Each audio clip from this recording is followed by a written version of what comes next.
Welcome to Tenor Tech, where I solve the problems you didn't even know you had. You start by confirming prerequisites: a verified Roblox account and a device with a working camera. Once done, open the Roblox app and update it if needed. Make sure camera permissions are granted. Now go to Settings, then Privacy, and find the Face Recognition or Identity section.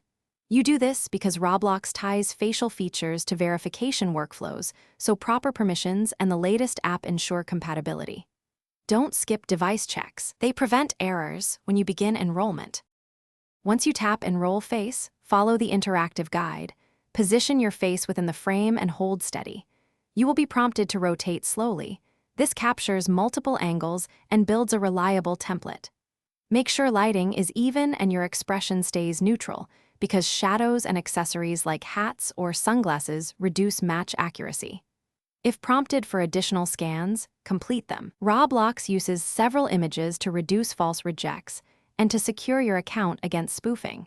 After scanning, confirm enrollment and test the feature by signing out then back in or by using the identity-only flow. If everything verifies you're done, Roblox will store a biometric template, not raw video, to protect privacy. If you hit issues, retry immediately. Clean the camera, use brighter, diffuse light, and restart the app before attempting a new scan. If failures persist, contact Roblox support and provide details. They can review enrollment logs and guide you through advanced fixes. Thanks for watching. Subscribe to keep your life in tune.